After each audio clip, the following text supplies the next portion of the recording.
आप देख रहे हैं इंडिया टाउन न्यूज, भारत की बात। आज बात दिल्ली की, आज बात अरविंद केजरीवाल की। दिल्ली में आम आदमी पार्टी की सरकार लगातार तीसरी बार बनी। पहली बार कांग्रेस के समर्थन से तो 2 बार खुद के दम पर। वहीं अरविंद केजरीवाल सहित आम आदमी पार्टी के तमाम नेताओं को यहां सरकार की अपने दम पर हैट्रिक होने की संभावना है और चौथी बार आम आदमी पार्टी की सरकार बनने की उम्मीद। यही वजह है कि आम आदमी पार्टी यहां किसी भी पार्टी से गठबंधन के पक्ष में नहीं है, क्योंकि अगर गठबंधन कर दिल्ली का चुनाव लड़ा जाएगा तो आम आदमी पार्टी को गठबंधन धर्म निभाते हुए सहयोगी दलों के लिए 70 में से कम 20 सीटें तो छोड़नी ही होगी। और लगातार पिछले चुनावों में भाजपा के बढ़ते स्ट्राइक रेट के चलते आम आदमी पार्टी दिल्ली को लेकर कोई भी रिस्क नहीं लेना चाहेगी। और यही वजह है कि अरविंद केजरीवाल दिल्ली में एकला चलो रे की नीति पर आ गए हैं। नमस्कार, मैं हूं मयंक तिवारी और आप मेरे साथ देख रहे हैं इंडिया टाउन न्यूज, भारत की बात।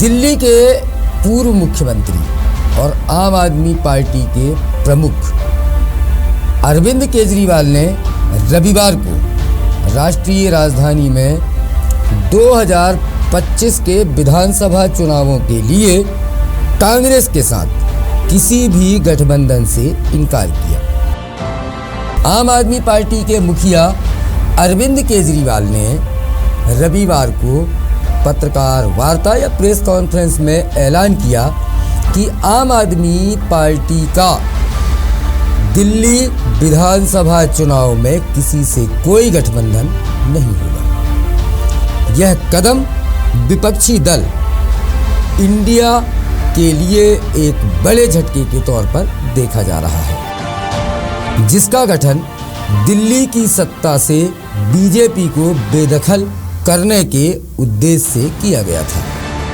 हरियाणा और महाराष्ट्र चुनाव में जिस तरह से इंडिया गठबंधन की हार हुई है, माना जा रहा है कि इसे देखकर ही अरविंद केजरीवाल ने एकला चलो की राह पर ही अपनी पार्टी को चलाने का फैसला किया है। अब सवाल यह कि आखिर इंडिया गठबंधन का हिस्सा होकर भी आम आदमी पार्टी कांग्रेस से अलग होकर चुनाव क्यों लड़ना चाहती है, वह भी तब जब लोकसभा चुनावों में दोनों ने एक साथ मिलकर ही चुनाव लड़ा था। दरअसल अरविंद केजरीवाल हाल के चुनावों से सबक लेकर आगे बढ़ रहे हैं। उन्होंने हरियाणा चुनाव और महाराष्ट्र विधानसभा चुनाव में कांग्रेस के प्रदर्शन को देख लिया है।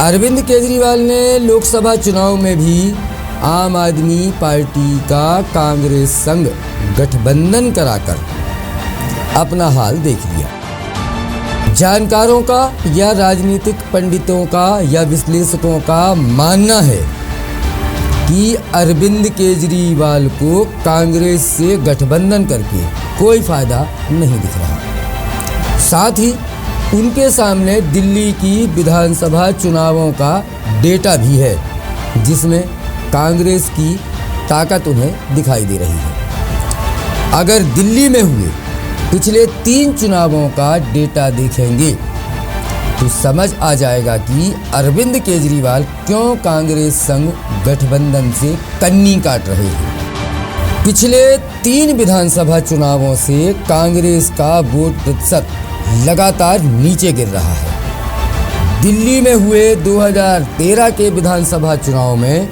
कांग्रेस के पास 25% वोट शेयर था। 2015 में यह घटकर 10% पर आ गया। वहीं 2020 की अगर बात करें तो 2020 के विधानसभा चुनाव में कांग्रेस का वोट शेयर काफ़ी गिरा और 4.26% पर आ गया।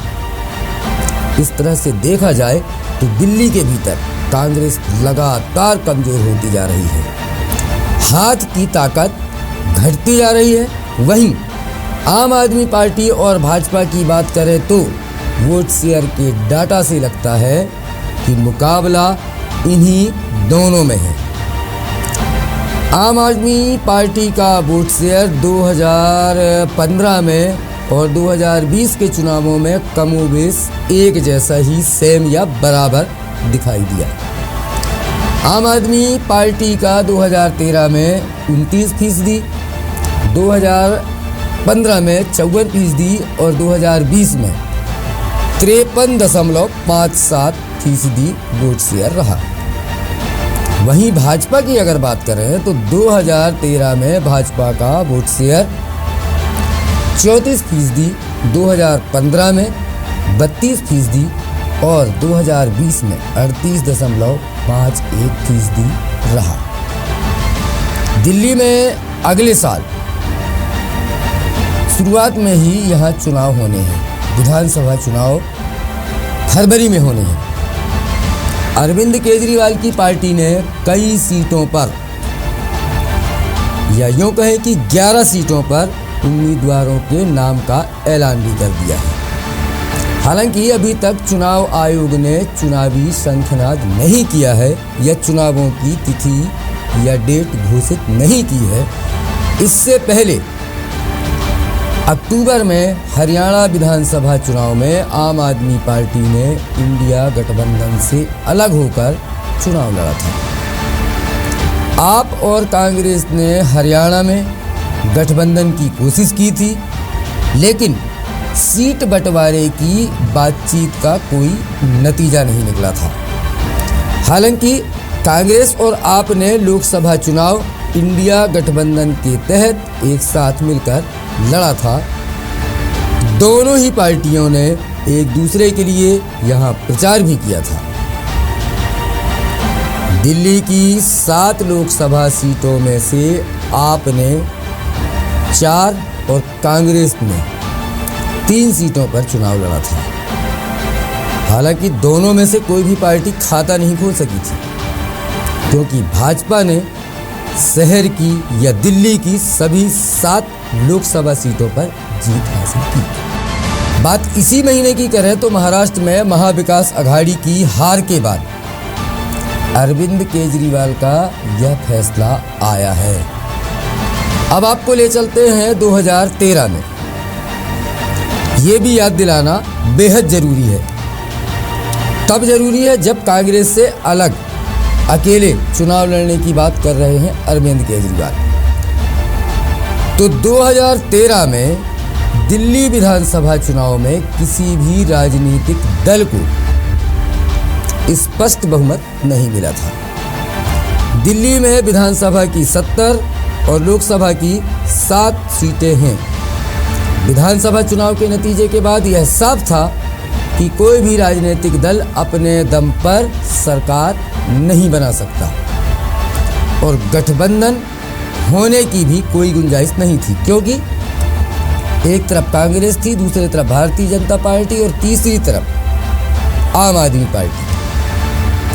तब उस समय के लेफ्टिनेंट गवर्नर नजीब जंग ने आम आदमी पार्टी को सरकार बनाने के लिए आमंत्रण भेजा। इसके बाद अरविंद केजरीवाल ने भारतीय जनता पार्टी और कांग्रेस को 18 मुद्दों पर उनकी राय बताने के लिए पत्र लिखा था। बीजेपी ने क्या किया? आम आदमी पार्टी के समर्थन या आम आदमी पार्टी को समर्थन देने से पूरी तरह इनकार कर दिया, जबकि कांग्रेस ने 18 में से 16 मुद्दों पर अपनी सहमति जताई थी और आम आदमी पार्टी को बाहर से समर्थन दिया था। कांग्रेस के समर्थन से ही केजरीवाल पहली बार 28 दिसंबर 2013, जी हां, कांग्रेस के समर्थन से ही अरविंद केजरीवाल 28 दिसंबर 2013 को दिल्ली के मुख्यमंत्री बने थे, जिससे वे अब गठबंधन करने से भी इनकार कर चुके हैं। केजरीवाल ने 14 फरवरी 2014 को सिर्फ 49 दिन के बाद ही अपने पद से इस्तीफा दे दिया था और अरविंद केजरीवाल ने अपने इस्तीफे की क्या वजह बताई थी? इसके पीछे वजह बताई गई कि आम आदमी पार्टी सरकार जन लोकपाल बिल को दिल्ली की विधानसभा में पेश नहीं कर पा रही है। केजरीवाल के इस्तीफा देने के बाद दिल्ली में राष्ट्रपति शासन लगा दिया गया और विधानसभा को निलंबित कर दिया गया। तब की और अब की स्थिति में काफी अंतर है या जमीन आसमान का अंतर है और अरविंद केजरीवाल अब राजनीति के चतुर खिलाड़ी बन चुके हैं, जो चौथी बार दिल्ली में आपकी यानी आम आदमी की सरकार बनाने को लेकर जनता को रेवड़ी बांटने से लेकर हर तरह का गुणा भाग लगा रहे हैं, जिससे दिल्ली की सत्ता उनके हाथ में ही रहे। ऐसे में चाहे पहली लिस्ट जारी कर यह जताना कि जिताऊ प्रत्याशी किसी भी पार्टी से उनकी पार्टी में आए तो टिकट भी दी जा सकती है, या फिर जनता के बीच जाकर केंद्र सरकार की खामियां और अमित शाह पर दिल्ली की कानून व्यवस्था की लिए उंगली उठाना हो, या अपनी पार्टी से जाने वाले नेताओं पर एजेंसियों के द्वारा डराने धमकाने के आरोप हों, लेकिन सबका मकसद बस यही कि जनता के सामने खुद को कट्टर ईमानदार घोषित करें। अब देखना होगा कि आने वाले चुनावों में जो फरवरी 2025 में है, दिल्ली की जनता उन पर कितनी मेहरबान होगी। बता दें कि दिल्ली में फरवरी 2025 में विधानसभा की कुल 70 सीटों पर चुनाव होने वाला है। इस चुनाव में आप यानी आम आदमी पार्टी चौथी बार दिल्ली की सत्ता में वापसी करने के लिए पुरजोर कोशिश में जुटी हुई है। दूसरी तरफ इस बार बीजेपी और कांग्रेस के नेता भी आपके खिलाफ आक्रामक तेवर में दिखाई दे रहे हैं। साल 2020 विधानसभा चुनाव में 70 सीटों में से 62 सीटों पर आम आदमी पार्टी ने जीत दर्ज की थी।